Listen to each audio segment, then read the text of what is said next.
Hello students, welcome in your new class. New class के साथ में आप लोगों की नई किताबें हैं आप लोगों के साथ में, और आप लोगों का ग्रेड भी नया है, पढ़ाई का स्तर भी नया होने वाला है।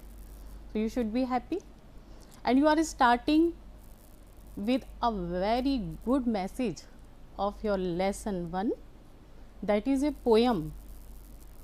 पोयम का टाइटल है लर्निंग टुगेदर। लर्निंग टुगेदर का मतलब है बच्चों साथ साथ पढ़ना। कोई भी काम हम जब साथ साथ करते हैं तो उसके परिणाम बहुत अच्छे होते हैं। क्यों? केवल तरक्की ही नहीं मिलती है उसमें हमको, उसमें सहयोग के साथ काम करने से हम लोगों को एंजॉय करने का मौका भी मिलता है। आप लोगों की नई क्लास में आप लोगों के बहुत सारे नए एक्सपीरियंसेस होने वाले हैं। पढ़ाई का ये एक नया स्तर भी है। क्यों नया स्तर है?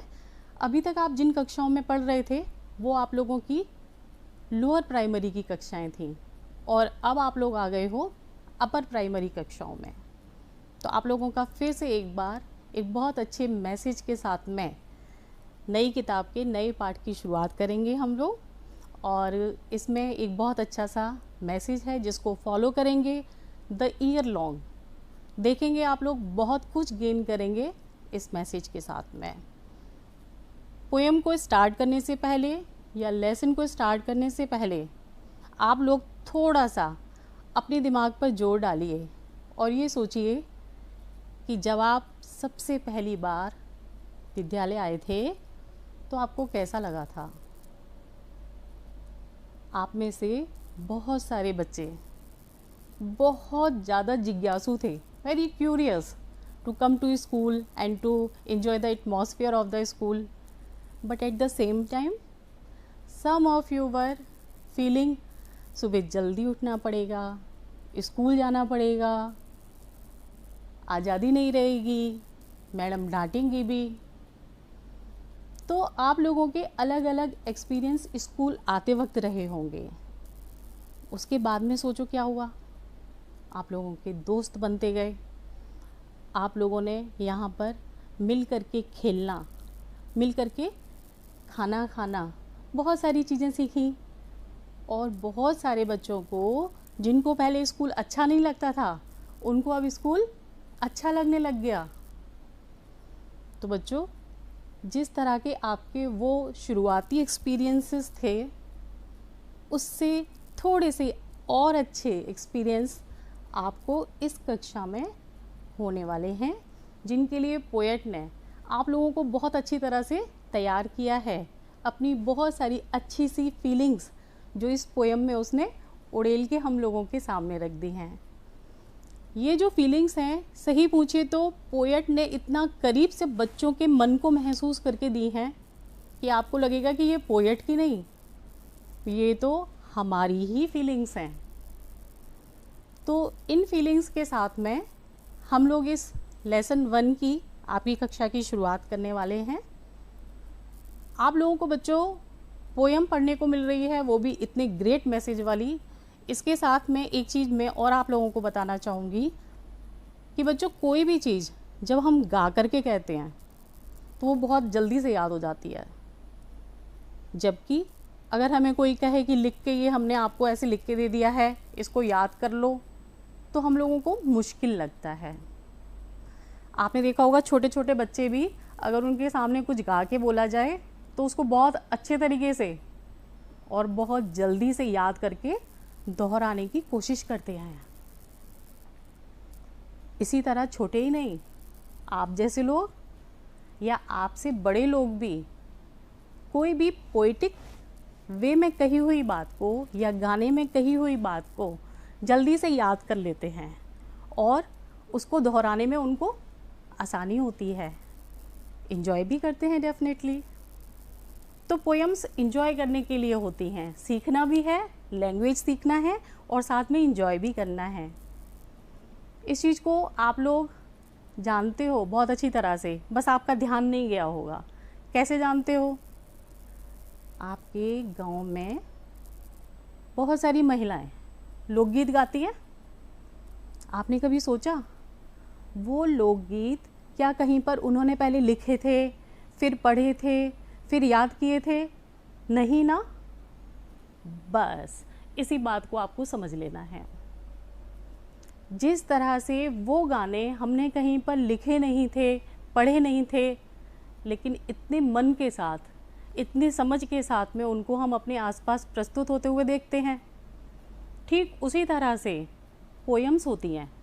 अगर आप इनको सुनेंगे, पहले मेरे मुख से सुनिए, फिर आप लोग अपने कक्षा के जो आपके सहपाठी हैं उनके साथ में इनको गुनगुनाइए, बार बार बोलिए, और इनका अर्थ समझने का, क्योंकि दूसरी भाषा है, आपकी मातृभाषा नहीं है, तो आप उनके शब्दों के अर्थ को जब बार बार बोलेंगे तो समझ जाएंगे। तो सबसे ज़्यादा किसी भी भाषा को सीखने में मददगार होता है शब्दों का या उन चीज़ों का बार बार प्रस्तुत करना, बार बार बोलना, बार बार सुनना। तो आप बोलेंगे भी और सुनेंगे भी। पहले सुनेंगे, I will recite the poem, you will enjoy, you will follow how I am pronouncing the words, कहाँ मैं रुकती हूँ, कहाँ पर मैं किस तरीके से उतार चढ़ाव को फॉलो करती हूँ, इन बातों को ध्यान में रखते हुए आप लोगों को पढ़ना है। तो हम लोग पहले पोएम को रिसाइट करते हैं। पोएम का टाइटल जैसा कि मैंने बताया लर्निंग टुगेदर है। लर्निंग टुगेदर मतलब साथ साथ पढ़ना। कोई भी काम हम साथ साथ करते हैं तो उसको एंजॉय करते हैं, क्यों ना वो पढ़ना ही हो, क्योंकि हमारे जो सहपाठी होते हैं स्टूडेंट्स, उनमें से सब में अलग अलग क्वालिटीज़ होती हैं।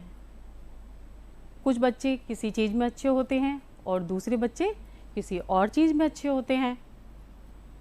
अगर हम सबके सम्मिलित प्रयासों के साथ में बढ़ते हैं तो हमको पढ़ना या लिखना या सीखना सब कुछ बहुत मज़ेदार लगता है।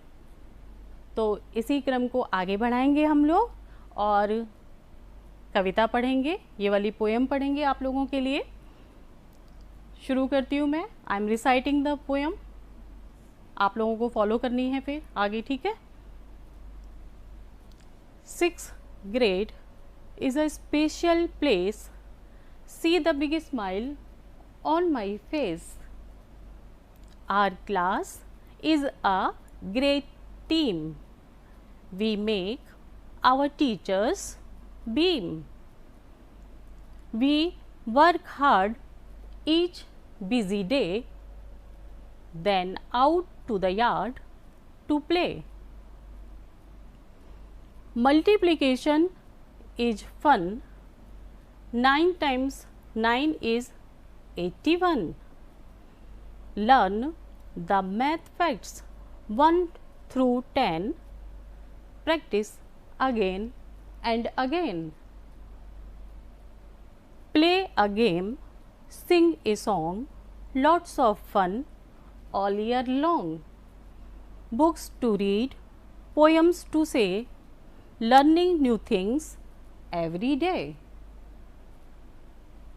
पोएम की आगे भी लाइंस हैं, लेकिन हम लोग अभी इतनी ही लाइंस को पढ़ने वाले हैं।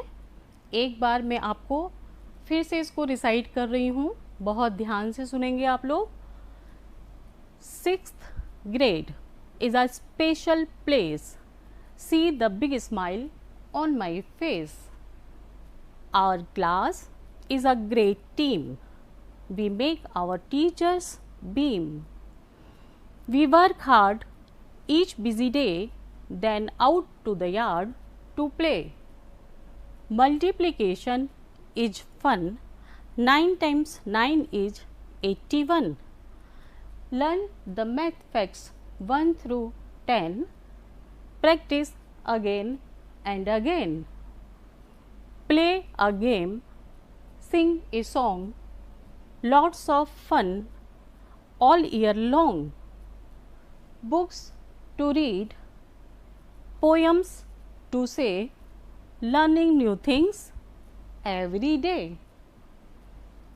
आप लोगों ने सुना मुझको, समझा भी होगा कि किस तरह से हमें पोएम्स की लाइन को रिसाइट करना है, थोड़ा गाते हुए बोलना है। अब देखिए, आप लोगों को इसका पोएम का मीनिंग भी बहुत अच्छी तरह से समझ में आ जाए, इसके लिए हम करते हैं इसके डिफ़िकल्ट वर्ड्स का हिंदी में अर्थ। तो आप लोगों को शुरू करती हूँ मैं। यहाँ सबसे पहला शब्द आ रहा है सिक्स। सिक्स का मतलब होता है छठा। अब ये छठा शब्द क्या है? आप लोग छः तो जानते हैं, पर छः में और छठा में फ़र्क करना है हमको। कैसे? जब हम 1 2 3 4 इस तरह बोलते हैं तो बच्चों ये होते हैं हमारे कार्डिनल्स, नंबर नेम्स। और जब इसी व्यवस्था में या इसी क्रम में चीज़ें होती हैं तो उनको बोला जाता है फर्स्ट पर, एक पर, नंबर 1 पर अगर कोई चीज़ है तो उसको फर्स्ट बोला जाएगा, 2 पर कोई चीज़ है तो उसको सेकंड बोला जाएगा। इसी तरह से उसके बाद वाली चीज़ को थर्ड, उसके भी बाद वाली चीज़ को फोर्थ, और उसके भी बाद वाली चीज़ को फिफ्थ, और फिर उस क्रम में आगे बढ़ते हुए आएगा 6। तो 6 ग्रेड, छठी कक्षा या स्तर। ग्रेड से मतलब स्तर। स्पेशल बहुत सुना हुआ शब्द है आप लोगों का। हाँ, ये एक अलग बात है, रोज़ बोलते भी होंगे दिन में 10 बार, लेकिन हम ध्यान नहीं देते हैं कि हम जो शब्द दिन भर बोलते हैं या अक्सर हम सुनते हैं वो यहाँ पर लिखा हुआ भी है। भाषा सीखने की स्टूडेंट्स, जो हमारी कमजोरी है ना, उसको हमें यहीं पर दूर करना है कि बहुत सारे शब्द हमारी अंग्रेजी भाषा के ऐसे होते हैं जिनको हम लोग बहुत सुनते हैं। मार्केट में जाएं या कहीं पर बोर्ड वगैरह में देखें तो हम उनको पढ़ते हुए नज़रअंदाज भी करते हैं, लेकिन नज़रअंदाज करते हैं, बस उसी चीज़ को हमें अवॉइड करना है। भाषा सीखना आसान हो जाएगा। तो स्पेशल क्या है? आप लोग सब जानते हो, आप लोग भी सब स्पेशल हो। देखा, स्पेशल कहते ही एक मुस्कुराहट की लकीर आप लोगों के चेहरे पर आ गई, जैसे 6 क्लास में एंट्री के साथ में आई थी।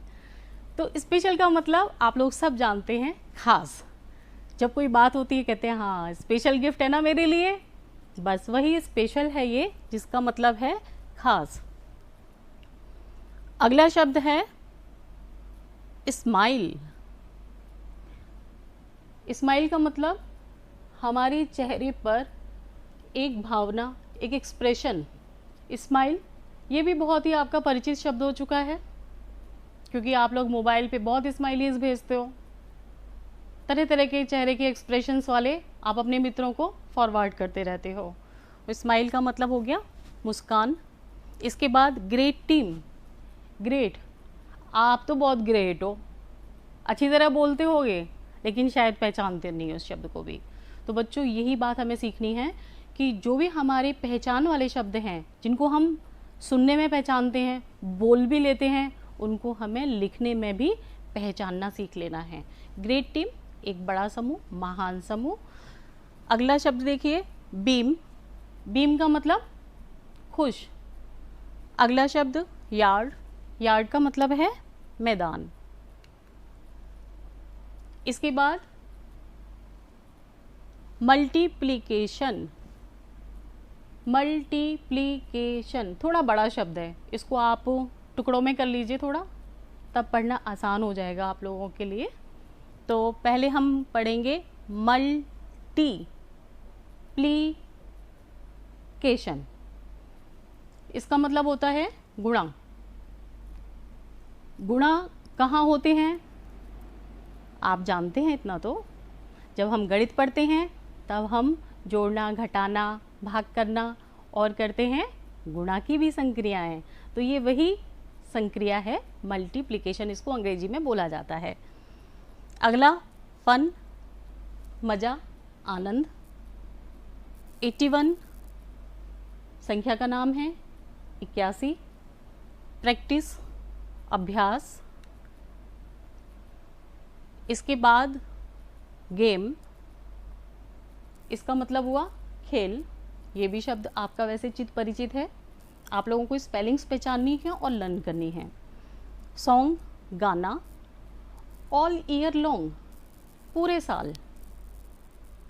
लर्निंग, सीखना। आइए अब हम लोग इन शब्दों की मदद से जो इनका अर्थ बन रहा है उसको कर लेते हैं। अभी तक हमने शब्दों को अलग अलग करके इनका अर्थ समझा था। अब हिंदी भाषा में आप लोगों का इसका भावार्थ समझ में आने का नंबर है। चलिए समझते हैं। 6th grade is a special place. See the big smile on my face. छठी कक्षा पढ़ाई का एक खास स्तर है और इसीलिए मेरे चेहरे पर एक बहुत प्यारी सी मुस्कुराहट आप देख सकते हैं। Our class is a great team. We make our teachers beam. मेरी कक्षा एक बहुत ही अच्छा सा समूह है और हम अपने अध्यापकों को खुश रखते हैं। We work hard each busy day, then out to the yard to play. हम रोज़ाना बहुत मेहनत करते हैं और उसके बाद में हम खेलने भी जाते हैं। तो स्कूल इसका मतलब केवल पढ़ने की और बोरियत की जगह नहीं है, खेलने को भी यहाँ पर मिलता है। Multiplication is fun, 9 times 9 is 81। गुणा की क्रिया करने में भी हमें आनंद आता है, परेशानी नहीं होती, मैडम बहुत अच्छी तरह से समझाती हैं। और 9 बार जब 9 को रखा जाता है तो कितना हो जाता है? 81 हो जाता है। गुणा करने आते हैं कुछ इसी तरह से होते हैं, मैडम समझाती हैं आप लोगों को, वही यहाँ बताया गया है। Learn the maths facts 1 through 10, practice again and again. हम गणित की जितनी भी क्रियाओं को करते हैं उसमें अंक कितने शामिल होते हैं? 1 से लेकर 10 तक। देखिए यहाँ तस्वीर में भी कैसी संक्रियाओं के साथ बहुत ही प्यारा सा रंग बिरंगा सा खेल आप लोग देख सकते हैं। इसी तरह से हमें गणित पढ़ना होता है, उसमें पढ़ने में हमें उसी तरह से जैसे इन रंगों में आनंद है उसी तरह से आनंद आता है। प्रैक्टिस अगेन एंड अगेन, तो 1 से लेकर 10 तक के गणित के आंकड़ों को हम लोग समझते हैं और बार बार प्रैक्टिस करते हैं, अभ्यास करते हैं। Play a game, sing a song, हम लोग खेल खेलते हैं, गाना गाते हैं और पूरे साल खूब मज़े करते हैं। बुक्स टू रीड, ये स्टूडेंट्स क्या करते हुए दिख रहे हैं? They are reading. Books to read, poems to say, किताबें पढ़ते हैं और कविताएं सुनाते हैं, बोलते हैं। Learning new things every day, और इस तरह से हम प्रतिदिन कुछ ना कुछ नया सीखते हैं। इस तरह से बच्चों ये पोयम के हिंदी में आप लोगों ने अर्थ को समझा। किसी भी पोयम का जो आनंद है, जो उसकी सोल है कहना चाहिए, होते हैं उसके राइमिंग वर्ड्स। राइमिंग वर्ड्स क्या होते हैं? जो शब्द बोलते वक्त आखिर में मिलती जुलती आवाज़ के साथ बोले जाते हैं, तुकबंदी होती है जिनमें, उनको राइमिंग वर्ड्स बोला जाता है। मैं आपको बोल के बताती हूँ, आप में से बहुत से बच्चे जानते भी हैं, यहाँ देखते जाएंगे तो आपको और अच्छी तरह से समझ में आएगा। पहली पंक्ति में आपके शब्द दिखाई दे रहा है प्लेस। प्लेस को हम जिस तरह से बोल रहे हैं उसमें और इसके आखिर में अक्षर आए हैं, अल्फ़ाबेट्स आए हैं सी और ई। इसी तरह से face, place rhymes with face. अगला शब्द team, it rhymes with beam. Day rhymes with play. Fun rhymes with one. 10 rhymes with again. Song, song को बोलने की आवाज़ देखिए किस शब्द से मिल रही है? Song rhymes with long and से राइम्स विद डे। इस तरह से आप लोगों को पता चल रहा है कि किस तरह से ये राइमिंग वर्ड्स जो है वो पोएम को बहुत स्वीट बनाते हैं, उसकी सोल होते हैं ये। हम लोगों ने पोएम पढ़ लिया, पोएम का मीनिंग समझ लिया, आपको जो डिफ़िकल्ट वर्ड्स लग सकते हैं मेरी नज़र में, वो मैंने आप लोगों को बता दिए। लेकिन फिर भी कई बार ऐसा होता है स्टूडेंट्स कि आप लोगों को बहुत सारे शब्दों के अर्थ नहीं पता होते हैं, जिसके कारण से आपको भाषा समझने में, अंग्रेजी समझने में परेशानी महसूस होती है और फिर आपका इंटरेस्ट भी ख़त्म हो जाता है। तो इंटरेस्ट को बनाए रखना है। पढ़ना एक बहुत अच्छा शौक़ है। इसकी मदद के लिए है ना डिक्शनरी। पर समस्या ये होती है कि डिक्शनरी देखी कैसे जाए। तो देखिए डिक्शनरी कैसे देखते हैं, ये आप लोगों को नई कक्षा में मैं सिखाती हूँ। डिक्शनरी में स्टूडेंट्स अल्फ़ाबेटिकल ऑर्डर में शब्द लिखे होते हैं, और क्योंकि डिक्शनरी को हिंदी में बोला जाता है शब्दकोश। अब कोश है, ये भंडार है, और इसमें जो आपको नहीं आ रहा है उसको आपको खंगालना है, ढूंढना है। तो ढूंढने का तरीका पता होना भी बहुत ज़रूरी है। कैसे ढूंढेंगे? इसके लिए आपको अल्फ़ाबेटिकल ऑर्डर समझना बहुत ज़रूरी है। इसीलिए आपके पहले लेसन के साथ में इस चीज़ को मैंने शामिल किया है। तो हम लोग इसको समझ लेते हैं आज। मैंने आपकी इस वाली पोयम में से ही जो आरंभ में 10 शब्द आए हैं उनको यहाँ पर नोट कर लिया। कौन से 10 शब्द हैं देखिए? 6 special, place, smile, face, class, great, team, teachers और बीम। ये आपके पोयम के शुरू में से ही मैंने शब्दों को यहाँ पर लिख लिया है। मैंने उस क्रम में लिखा है जिस क्रम में आपकी पोयम में आ रहे हैं। आपको क्या करना है? आपको इनको सीखना है कि अल्फ़ाबेटिकल क्रम में कैसे लिखा जाएगा इनको। अल्फ़ाबेट का क्रम आपको पता है, ए सबसे पहले, उसके बाद आता है बी, जैसा कि आपको लिखा हुआ दिखाई दे रहा है यहाँ पर। उसके बाद सी आता है, सी फॉलोड बाय डी। हमको इन शब्दों को बस इसी क्रम में लिखना है जिसमें अल्फ़ाबेट होती है। अर्थात ए से शुरू हो रहा है जो शब्द वो सबसे पहले होता है डिक्शनरी में।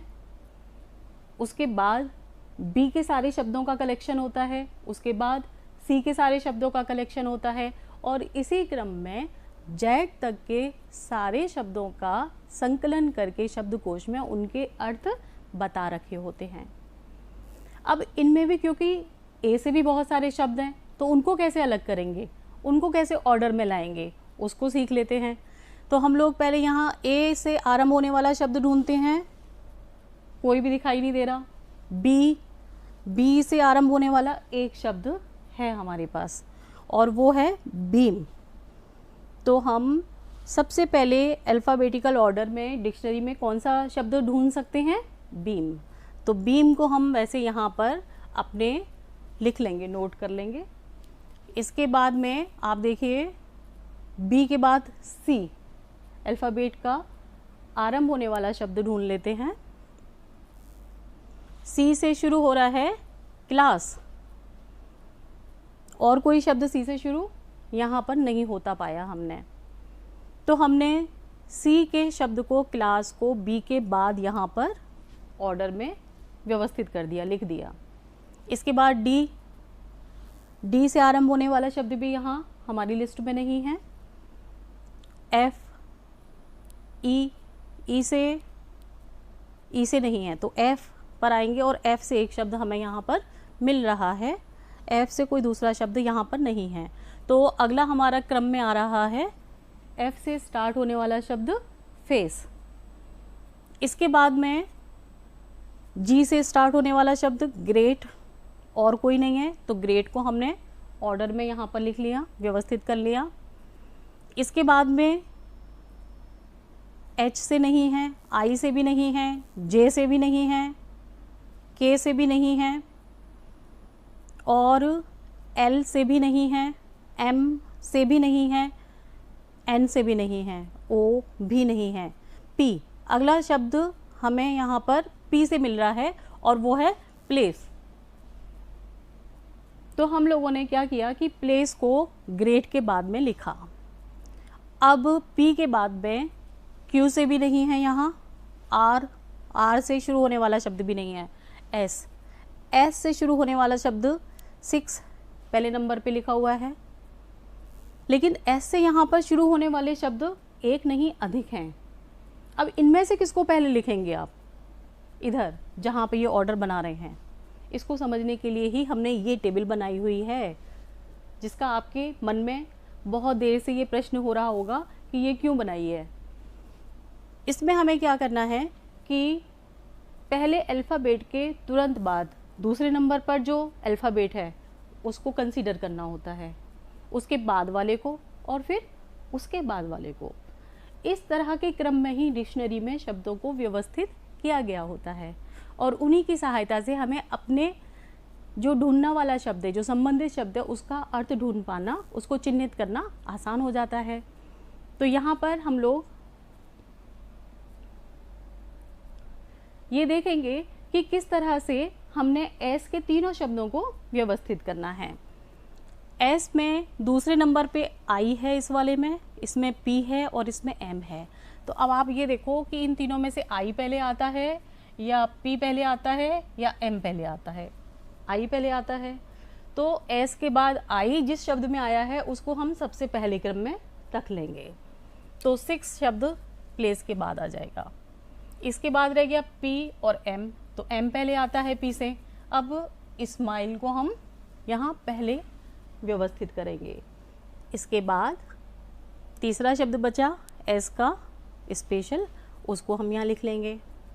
एस के बाद टी से स्टार्ट होने वाले शब्द देखते हैं, वो भी 2 मिल रहे हैं हम लोगों को, टीम और टीचर।